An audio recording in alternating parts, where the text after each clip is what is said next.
The test is in 4 parts: Part 1, Part 2, Part 3, and Part 4. Now look at Part 1. Part 1. You will hear a woman booking a room for a party at a community centre. First, you have some time to look at questions 1 to 4.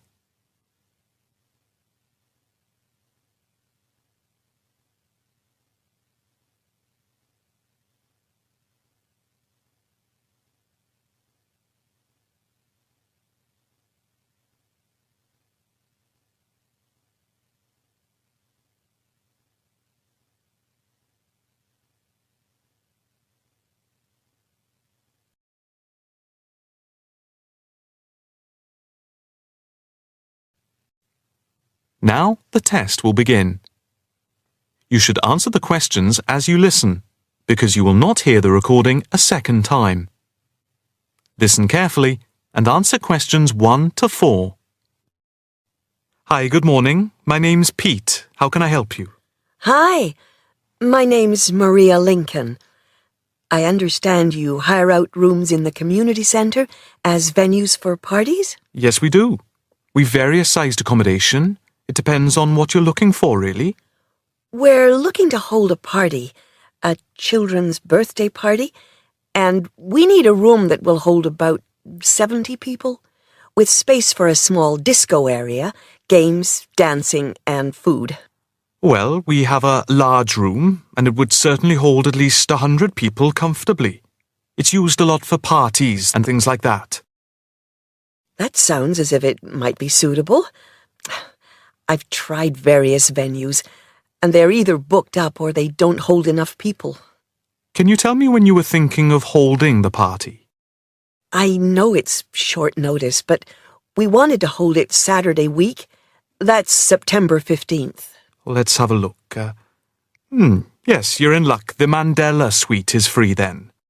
I'll just write that down. Mandela. And the time. When were you thinking of holding it? In the afternoon, from 3:30 p.m. to 9 p.m. Yes, okay. There's no smoking on the premises, and we're only licensed to have soft drinks. That's okay. I think I'm happy to go ahead. Before you hear the rest of the conversation, you have some time to look at questions 5 to 10.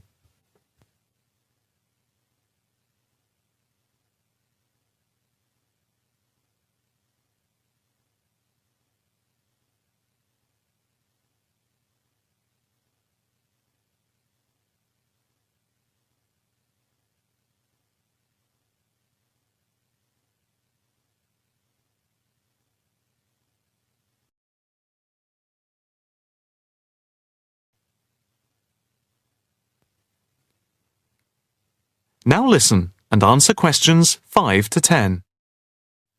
Can you just give your postcode?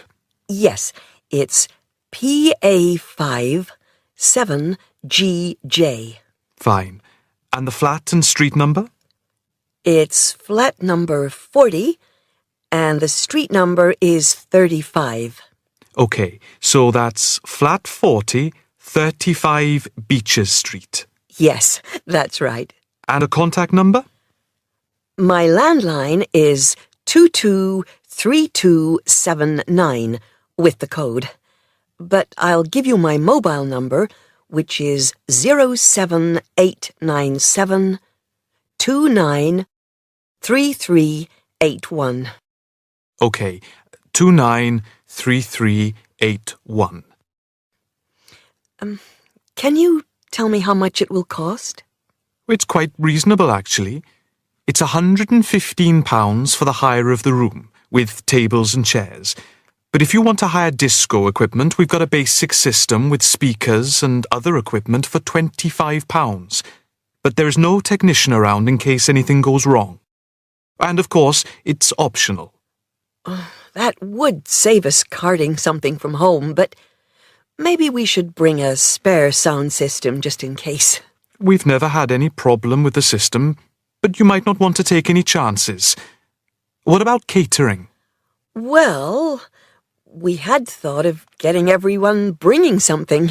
We have someone who can do catering for £9 a head, including the cake if required. That's handy, but it's a lot as we have a fairly tight budget. So, you want to go ahead with the booking? Yes, certainly. OK. I need to take a deposit of £30, which is refundable. The balance needs to be paid 2 days before the event at the latest. Fine. You can cancel up to 2 days before, but after that you lose the deposit. We don't intend to cancel, but is there any insurance we can take out? Yes, there's a form here somewhere. How much?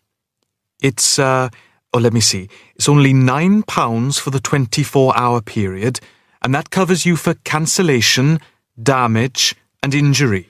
Well, at least we'd better have a look at it. How would you like to pay the deposit? Cash. I'll just give you a receipt. There you are. 10, 20, 30. £30. Maria Lincoln. Thank you very much. I'm really glad I found somewhere. We have been trying to book a place for the past 2 weeks, so thank you again, and bye for now.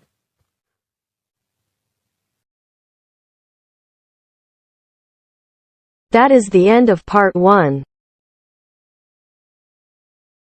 You now have half a minute to check your answers.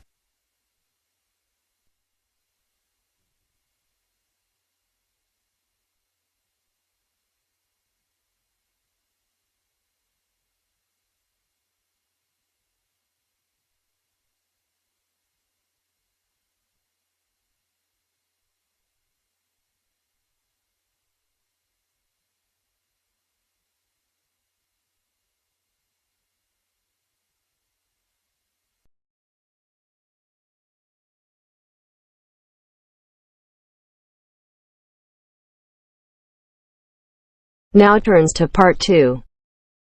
Part 2. You will hear a talk by a counsellor on plans for the development of an old industrial site. First, you have some time to look at questions 11 to 13.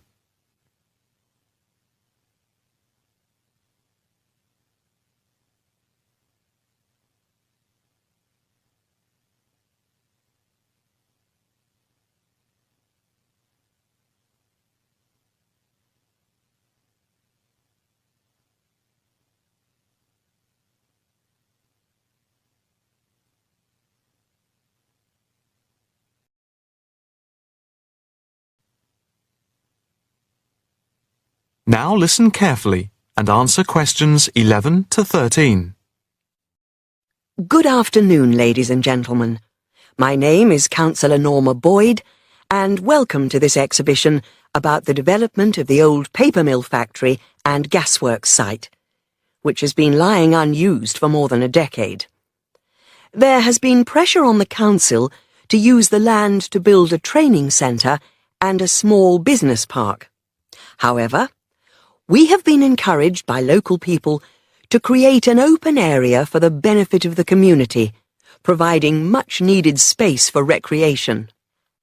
And I now have pleasure in announcing that the plans for the creation of a park, to be called Park Royal, and for flats, have now been approved.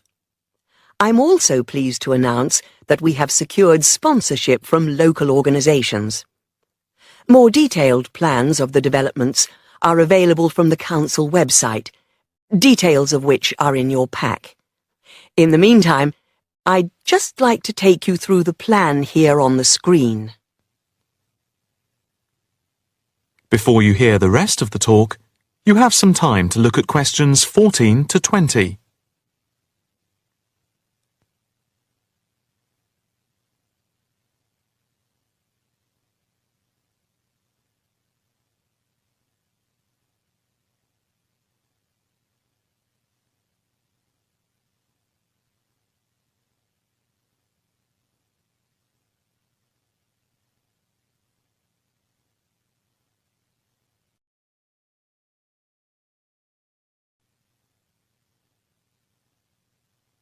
Now listen carefully and answer questions 14 to 20.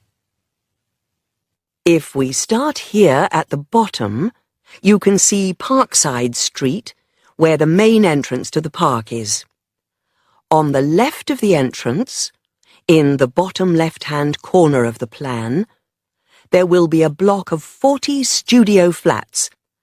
On the other side of the entrance, there will be some workshops for local businesses.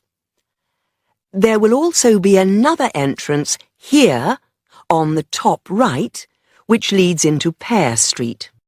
Here, in the centre of the park, we will have an ornamental lake with paths radiating north, south, east and west to the different areas of the park.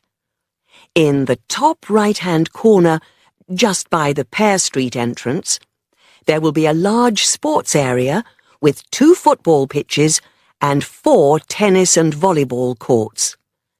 Just here, beside the pitches, on the same side of the path, will be an outdoor swimming pool. Now, in the top left-hand corner, a walled flower garden is planned with a rockery and a water feature with walkways, seats, and lots of shady areas for the summer. Next to this, a sculpture garden is also planned. Now, let's see. Just here, below the walled garden, there will be a grassy amphitheatre with a permanent covered stage for open-air concerts. We hope that local schools and colleges will use this theatre to showcase student work. In the bottom left-hand corner of the plan, you can see that above the block of flats there will be a play area for children, and directly to the right of this, just near the main entrance, there will be a wild area. More trees will be planted here, and in the middle will be built an educational centre for use by local schools to encourage children to take care of the wildlife and look after the trees and plants. And finally, in the bottom right-hand corner of the park will be a cafe, opening on to Pear Street. And now for questions. If anyone would like to ask anything, I and my colleagues are only too happy to oblige. Yes, the lady in the front row, if I could have your... That is the end of part 2. You now have half a minute to check your answers.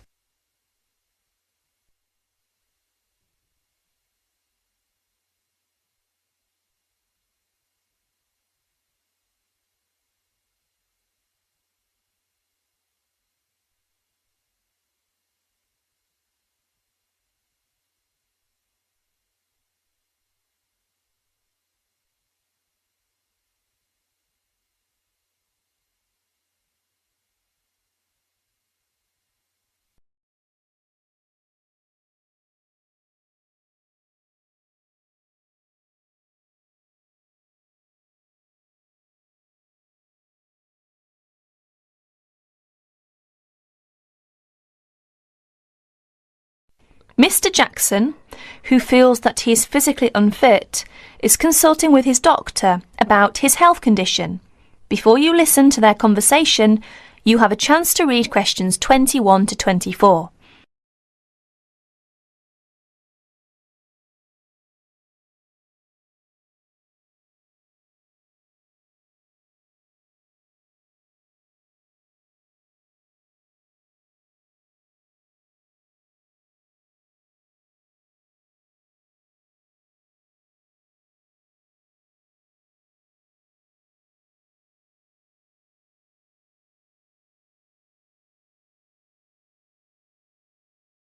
Now please listen to the recording and answer questions 21 to 24.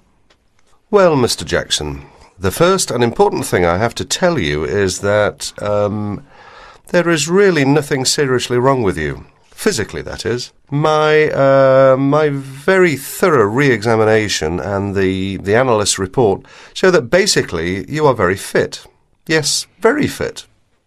So, why is it, Doctor, that I'm always so nervy, tense, ready to jump on anybody? My wife, children, colleagues. I think your condition has a lot to do with, shall we call it, Way of life? Habits? Way of life? Habits? Yes, now tell me, Mr. Jackson, you smoke, don't you?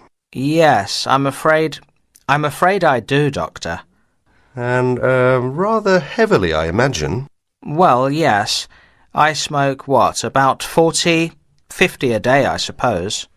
You should do your best to stop, you know. Yes, I see. But, well, it won't be the first time. I've tried to give up smoking several times, but it's no good. You see, 50 a day is overdoing it, you must admit. You must cut down at least that. Ah, yes. I know that when you're feeling tense, you probably feel that a cigarette relaxes you. But in the long run, I do advise you to make a real effort to quit smoking. Of course, but, well, it's easy to say give it up or cut it down, but, oh, you know.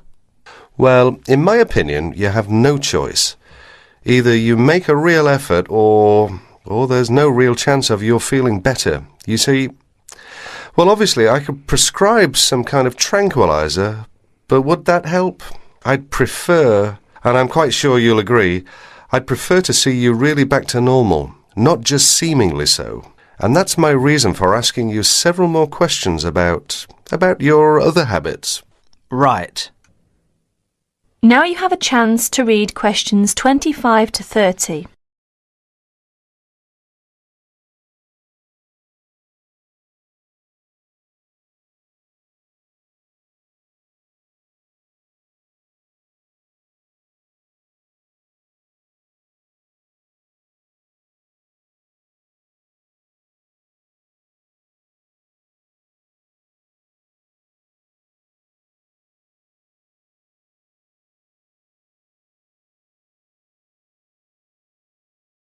As you listen to more of their conversation, answer questions 25 to 30. Your eating habits, for example. What do you eat normally, during a normal day? Yes, well, I'm a good eater. Yes, I'd say I'm a good eater. Now let's see. Up at 8 in the morning, and my wife has a good breakfast ready. A good breakfast. The usual. A cereal followed by bacon and eggs with fried bread and perhaps a tomato or two. Then toast and marmalade, all washed down with a couple of cups of tea. Yes, I really enjoy my breakfast. Yes, I can see you do, but I'd advise you to eat rather less. We'll come to that later. Go on. Then lunch. No, first brunch. A cup of coffee and a bun at 11. Lunch has to be quick, because there's so much to do in the office about that time, so I have a pint and a sandwich in the pub. All very hurried. Try to be in less of a hurry. But I make up for it in the evening. I get home at about 7. Dinner's around about 8. Yes, my wife's an excellent cook. Excellent. It's usually some meat dish, and we like spaghetti as a first course. Spaghetti, a meat dish, cheese, sweet. But then, at the end of the day, shall we say, then I begin to feel on edge again. Most evenings after dinner, we read or watch TV, but I get this terrible feeling of tension. Well, I'm sorry to have to say this because you obviously enjoy your food, but I really do recommend that you eat less, and secondly, that you eat more healthily. Instead of having that enormous breakfast, for example, try to be content with fruit juice and some cereal. I see, but, 11 says right. Well, that's all right, but lunch should be more leisurely. Remember, your health is at stake, not your job. As for dinner, I'd advise you to eat a soup, perhaps, with a salad. A salad followed by some fruit. But my wife's cooking is superb, granted. And she probably enjoys preparing delicious meals for you. If you like, I'll have a word with your wife. No, That won't be necessary. Thanks just the same, Doctor, but no. That is the end of section 3. You now have 30 seconds to check your answers.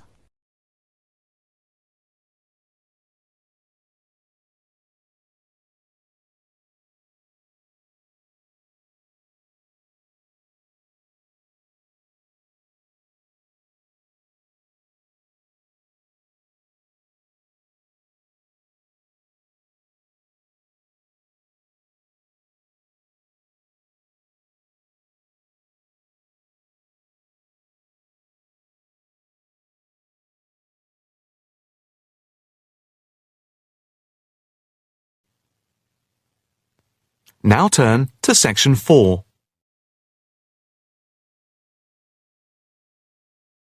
Section 4. You will hear a talk on the effect of architecture on people's mood. First, you have some time to look at questions 31 to 40.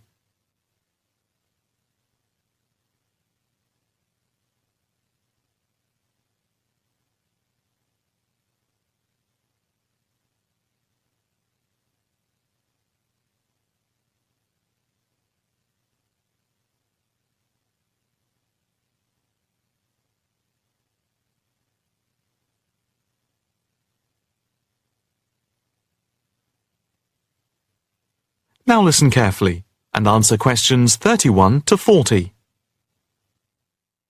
My group has been doing a project on the importance of architecture in people's lives and whether it has any impact on the lives of people in general.